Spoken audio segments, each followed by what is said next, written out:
Shalom dan selamat pagi. Bertemu kembali kita di dalam ibadah secara online. Walau bagaimanapun, mari kita tetap bersuka cita dan bersemangat di dalam Tuhan. Amin. Dan sebelum kita memulakan ibadah kita pada hari ini, mari kita berdoa terlebih dahulu. Haleluya, haleluya. Haleluya. Terima kasih Tuhan Yesus buat waktu ini ya Tuhan. Terima kasih ya Tuhan. Walau kami tidak dapat beribadah secara face to face ya Tuhan, tetapi kami bersyukur ya Tuhan untuk teknologi terkini ya Tuhan yang membolehkan kami ya Tuhan untuk mengadakan ibadah secara live streaming ya Tuhan Yesus. Terima kasih ya Tuhan. Kami bersyukur ya Tuhan buat kesehatan kami ya Tuhan pada saat ini ya Tuhan, dan kami berdoa ya Tuhan bagi mereka ya Tuhan yang berasa kurang sehat ya Tuhan, di dalam nama Yesus Engkau ya Tuhan yang akan menyembuhkan ya Tuhan, dan akan terus bersama mereka ya Tuhan. Dan kami juga sentiasa ingat ya Tuhan bahwa di mana saja kami berada ya Tuhan, dan apa saja yang kami lakukan, kami percaya Tuhan Engkau Allah Immanuel menyertai kita. Haleluya ya Tuhan. Dan kami serahkan ya Tuhan ibadah kami dari awal sampai akhir ya Tuhan ke dalam tangan Engkau ya Tuhan. Haleluya, haleluya. Amin.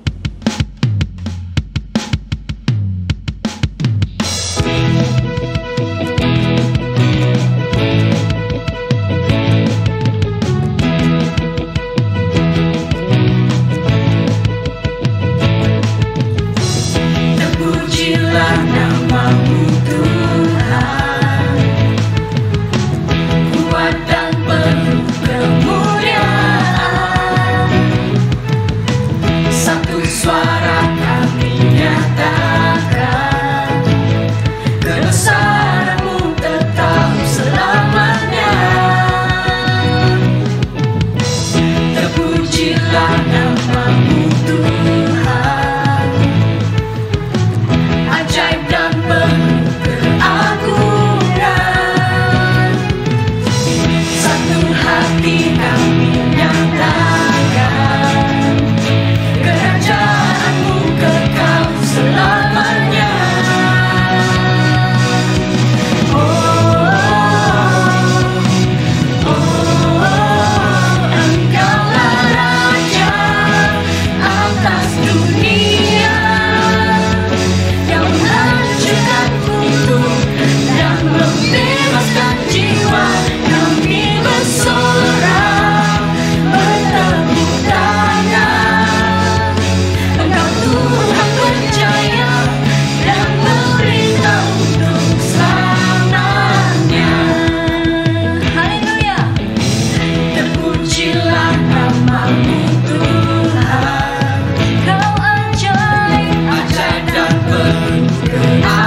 Tuhan, tempat perlindungan, ku bertahan. Yesus Tuhan, Yesus Tuhan, pesona nyatakan. Yesus, Kaulah Tuhan, Kau Raja pemenang, bersorak masyurkan. Yesus, Kaulah Tuhan, Juru Selamat dunia, agung dan perkasa, megah dan berjaya. Yesus Tuhan, Yesus Tuhan. Oh, oh, oh, oh, oh,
lukisan indah Kau Tuhan,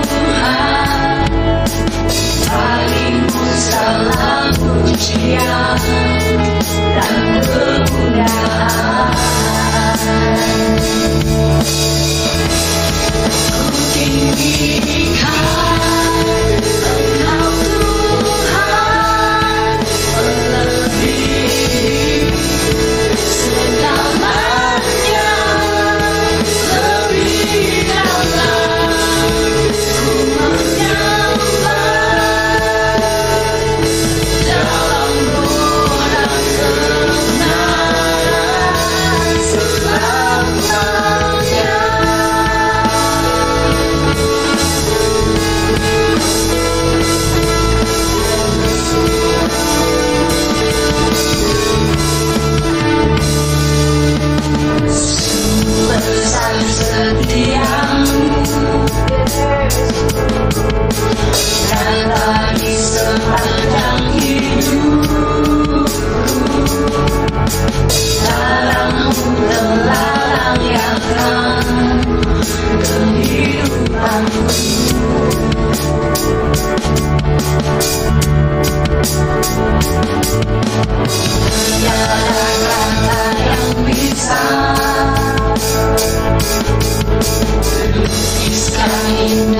Salam semua, selamat kembali bertemu di ibadah online.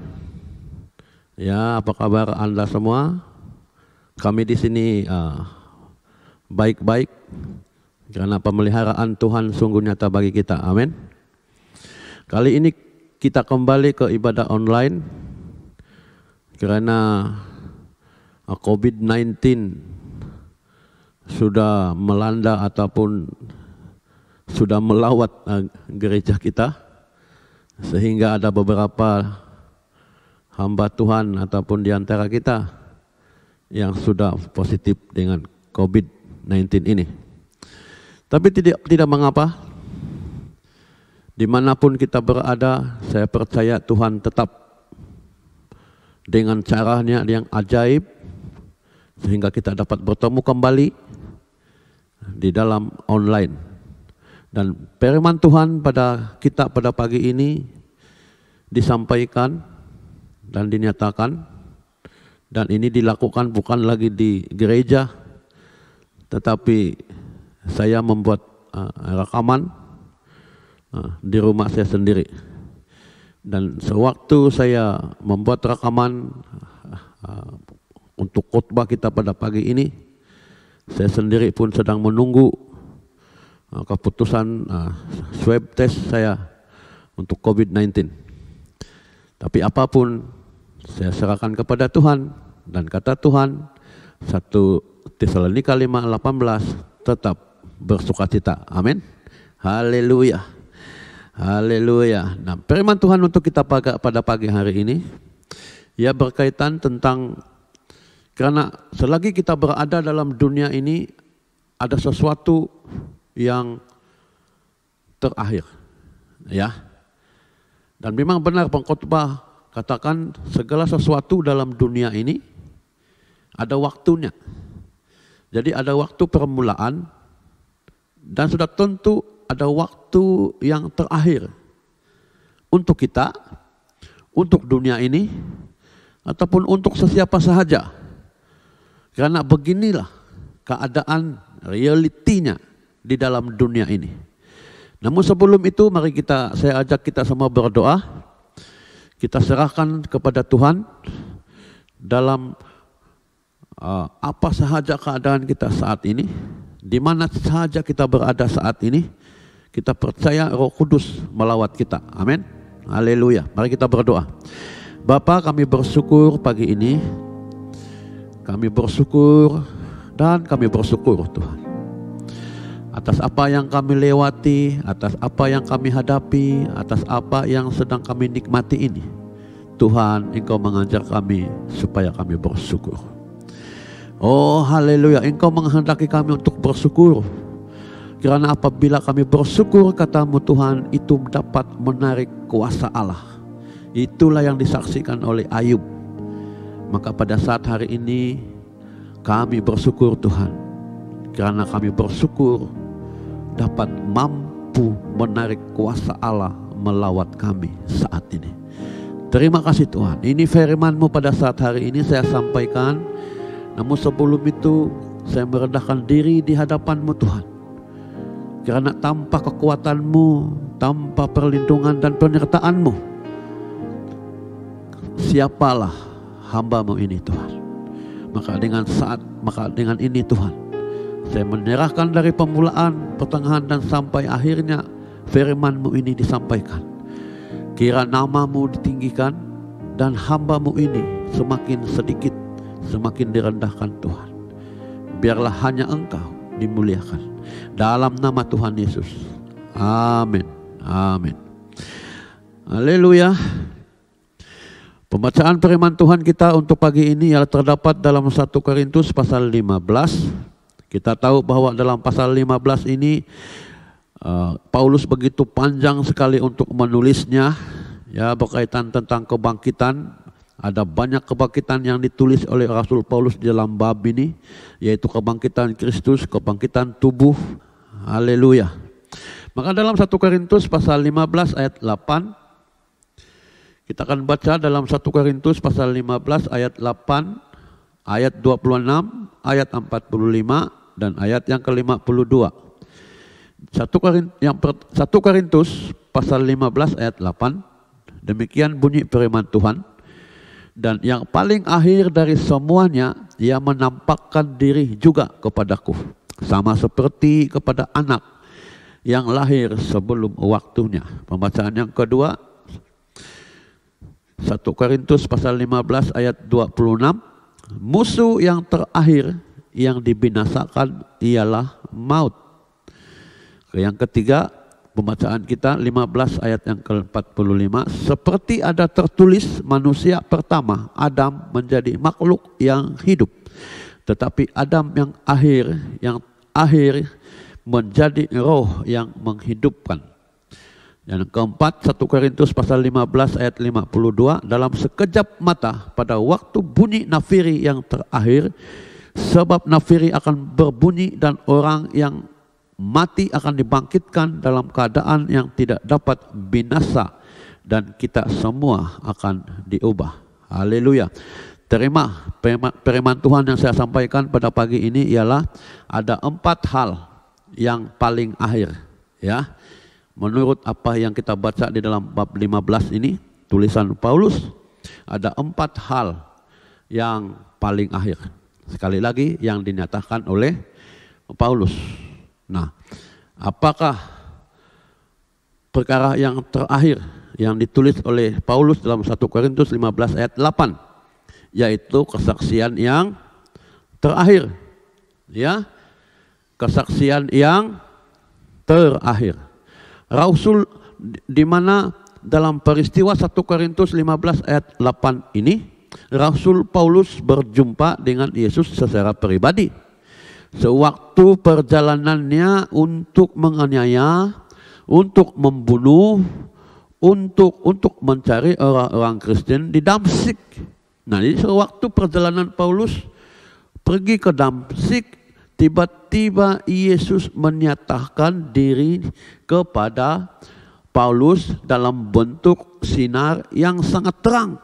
Nah, sinar itu meliputi ataupun menyinari Paulus ataupun Saulus pada ketika itu.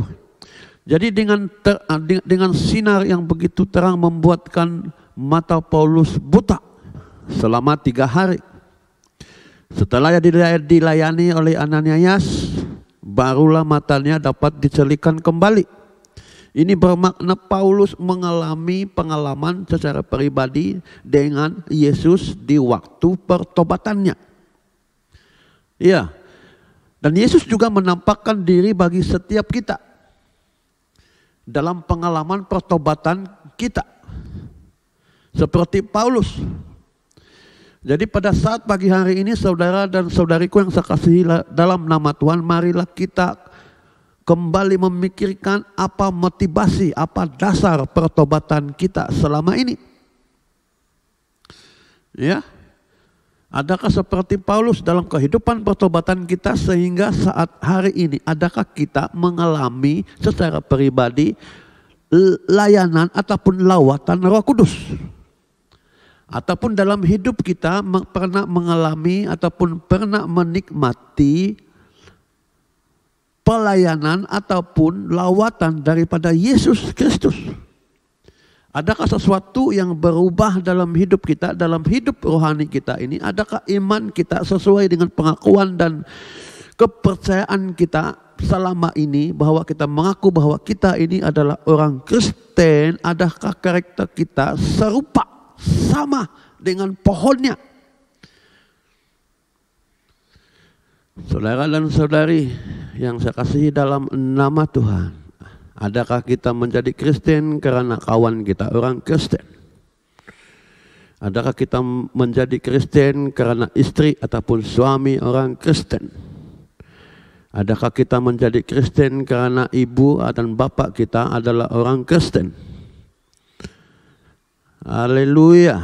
Maka pada saat hari ini kita harus bertanggung jawab atas diri kita dengan pertobatan kita. Kita harus mengejar hadirat Tuhan ataupun perjumpaan dengan Yesus secara pribadi. Haleluya. Itulah kesaksian yang Paulus nyatakan kesaksian yang terakhir di mana Yesus menampakkan kepada Paulus di waktu kebangkitan Yesus. Kita masih berada di era kebangkitan Tuhan pada saat-saat ini. Beberapa minggu yang lepas, 2 minggu yang lepas kita telah melewati Paskah. Maka Petrus mengatakan bahwa dalam kebangkitannya Yesus menampakkan diri kepada wanita-wanita, kepada Petrus, kepada rasul, kepada 500 saudaranya, dan kepada Yakobus, adik kandungnya ataupun adik-adik Yesus. Dan baru selepas itu beberapa tahun kemudian, belasan tahun kemudian, maka dia menampakkan dirinya kepada Paulus. Dan saya percaya Yesus akan terus menampakkan kepada kita. Itulah sebabnya kita berada pada saat hari ini.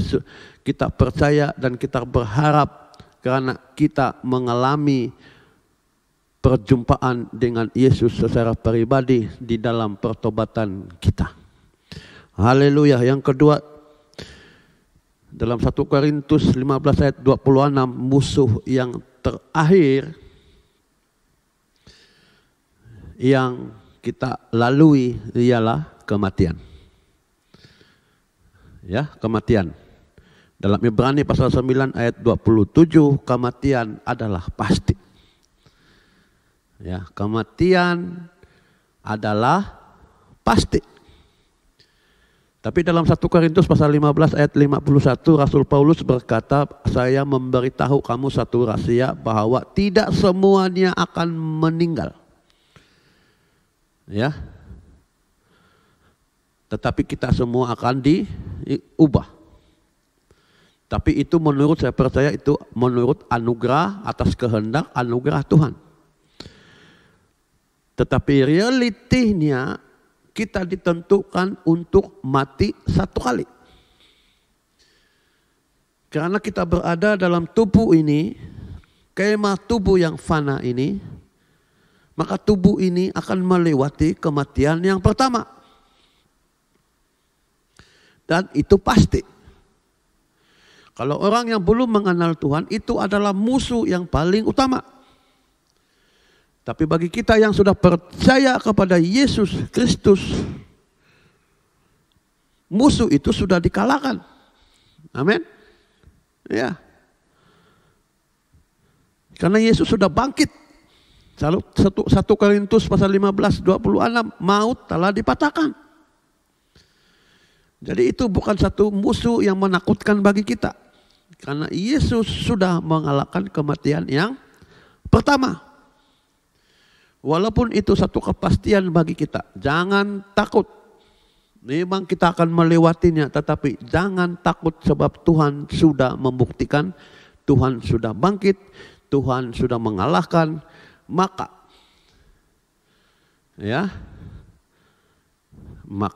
jangan takut. Amin. Ya, dalam Roma pasal 6 23 sebenarnya ada kematian yang kedua. Kematian yang kedua ini saudara, ini menurut pilihan. Kalau kita memilih untuk berbuat dosa, kata Roma 6 23, kita akan binasa. Ya. Kalau kita hidup di dalam kasih karunia Allah, kita akan hidup untuk selama-lamanya. Jadi ada dua kematian di sini. Kematian yang pertama mesti dan pasti dilalui oleh semua orang, sama ada orang itu percaya ataupun tidak dengan Kristus akan tetap mati.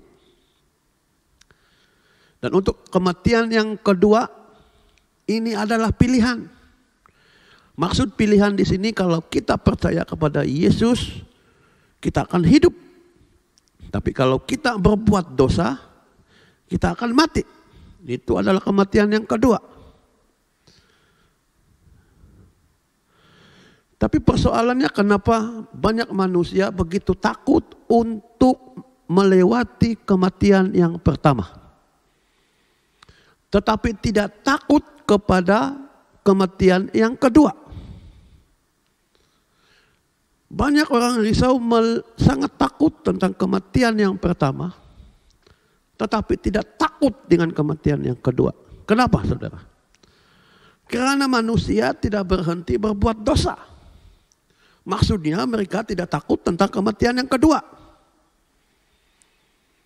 Malah mereka sibuk untuk mempersiapkan tubuh ini untuk kematian yang pertama. Dengan memberi ataupun dengan mempersiapkan diri membeli perubatan, menyediakan hospital yang terbaik, akan menjaga pemakanan, menjaga peminuman dan sebagainya. Karena untuk mempersiapkan kematian yang pertama. Tapi pada saat ini saudara, mari kita persiapkan hati kita ataupun hidup kita. Kematian kedua adalah pilihan. Jadi jangan pilih kematian yang kedua. Karena itu adalah kematian kekal. Amin.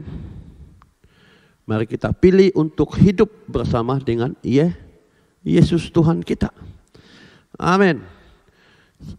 Dalam 1 Korintus 15 ayat 45. Di sini Paulus menyatakan bahwa seperti ada tertulis manusia pertama, Adam menjadi makhluk yang hidup, tetapi Adam yang terakhir, ya, Adam yang terakhir.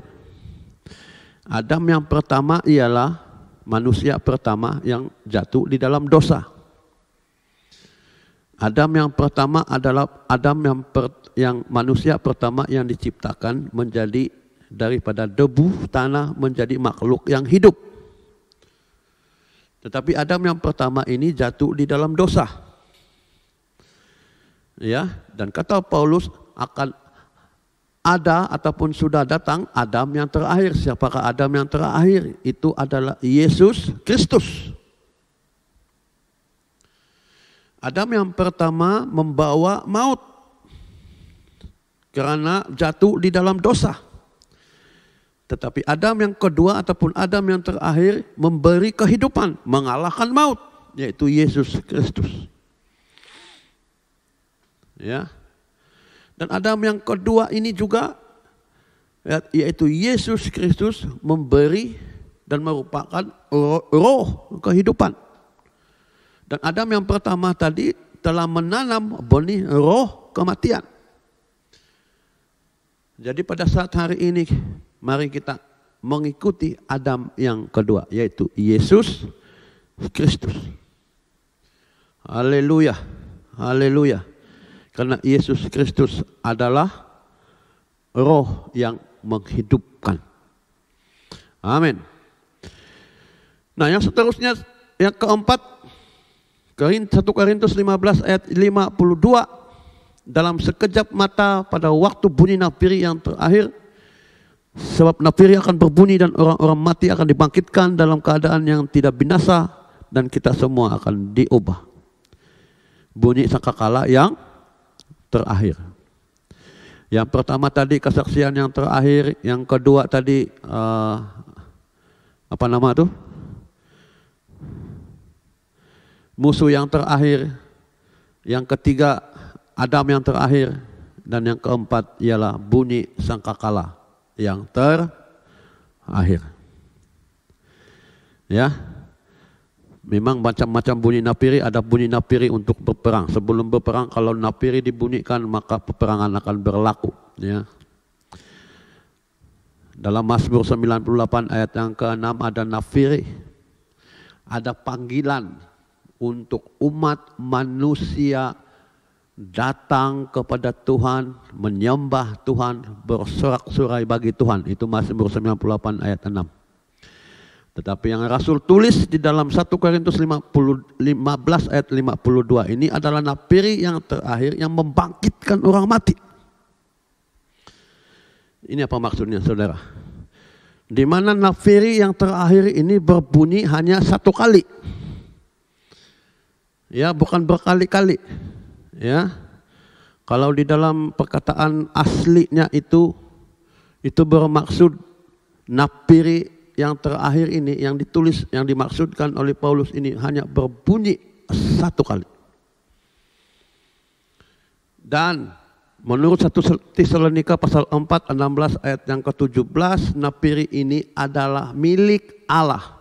Malah Tuhan sendiri yang meniupkan nafiri ini. Ya, Peniup napiri ini adalah Allah sendiri. Matius 24 ayat 31. Dan kalau napiri ini ditiup, saudara, ini adalah sebagai tanda orang-orang percaya diangkat pada masa pengangkatan. 1 Tesalonika pasal 4 16 ayat 17. Jadi napiri yang terakhir yang dibunyikan, di mana Allah sendiri yang meniup, dan bunyi napiri ini hanya sekali. Ini adalah tanda untuk orang-orang percaya pada masa pengangkatan. Jadi sebenarnya pada saat-saat ini, saudara, kita menantikan masa untuk diangkat. Siapkah kita untuk diangkat? Sudahkah kita siap sedia untuk diangkat? Adakah kita sudah pasti, adakah kita dapat mendengar napiri Allah itu? Jangan pula sewaktu Allah meniup napiri itu kita tidak kenal suara napiri itu. Sebagai orang yang dekat dengan Yesus, kita harus kenal bunyi itu. Karena pada waktu bunyi itu napiri itu akan dibunyikan, jangan sekali kita leka. Karena saat ini waktu-waktu kita bersiap sedia tentang hari pengangkatan. Bertemu dengan Tuhan Yesus di awang-awangan, di Firdaus. Untuk memerintah bersamanya 1000 tahun. Haleluya, haleluya. Jadi mari kita bersiap siaga. Ya, kita harus berjaga-jaga. Ya, kata Tuhan berjaga-jaga. Sewaktu Yesus dinaikkan, dia sudah berkata, aku akan datang kembali. Sewaktu Yesus akan dinaikkan, malaikat berkata kepada murid-muridnya, kenapa kamu masih termanggu-manggu? Orang yang naik tadi itu, ataupun Yesus yang naik tadi itu akan datang kembali seperti mana kamu menyaksikan dia naik. Maka dengan pasti bahwa Yesus akan datang kembali. Maka dengan ini saudara dan saudariku, Yesus akan datang segera. Amin. Adakah kita bersukacita? Karena inilah iman kita. Inilah yang kita tunggu selama ini. Tapi adakah kita berjaga-jaga? Adakah kita mematuhi SOP daripada Tuhan? Kata Tuhan, jarakkan dirimu. Jarak dari apa? Kita harus menjarakkan diri, menjauhi diri daripada dosa, daripada najis. Kan?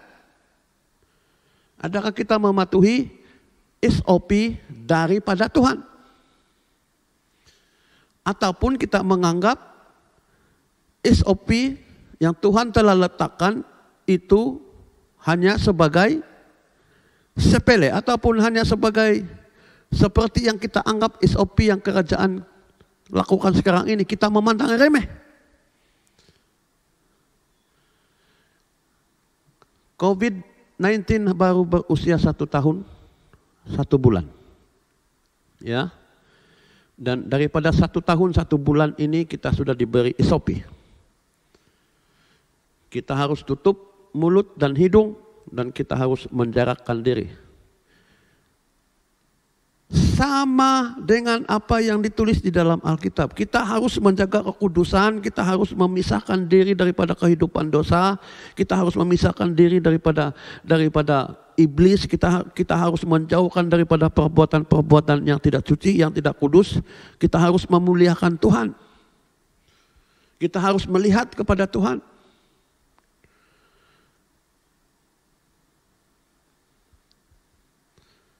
Sudah siapkah kita? Sudah kenalkah kita tentang bunyi nafiri yang terakhir ini? Haleluya, haleluya. Beginilah firman Tuhan, ada 4 perkara yang terakhir yang ditulis oleh Paulus. Jadi mari kita semak dan mari kita pikir-pikirkan Ya, dan mari kita berjaga-jaga. Berjaga-jagalah senantiasa. Kata Petrus, berwaspadalah. Yakobus juga berkata, waspadalah kepada nabi-nabi palsu. Ya. Jadi mari kita bersiap siaga. Ya. Mari kita siap pakai ya segala kelengkapan senjata Allah. Amin. Angkat firman Tuhan. Kuatkan kembali hubungan kita dengan Tuhan. Puji, agungkan Tuhan dengan puji-pujian kita. Mari kita mengucap syukur selalu di hadapan Tuhan. Salam damai dalam nama Tuhan Yesus Kristus. Mari kita berdoa semua. Tuhan, haleluya, saya memberkati semua pendengar-pendengar dan kepada setiap kami ya Tuhan Yesus. Apapun keadaan kesehatan kami saat hari ini ya Tuhan. Engkau melihat di mana kami berada Tuhan Yesus. Engkau menetap dan Engkau melayani dan Engkau melawat ya Tuhan Yesus Kristus. Yang bersedih Engkau akan memberi sukacita. Haleluya, yang kesunyian Engkau akan menemaninya karena Roh Kudus adalah sahabat sejati. Haleluya, yang gelisah Engkau hiburkan ya Tuhan saat hari ini. Yang sakit Engkau sembuhkan ya Tuhan. Haleluya, haleluya. Dan segala prasangka-prasangka dicucikan dengan darah Yesus Kristus sehingga kami bersukacita menanti kedatangan-Mu dalam nama Tuhan Yesus Kristus. Semua katakan amin, amin, amin. Haleluya, haleluya.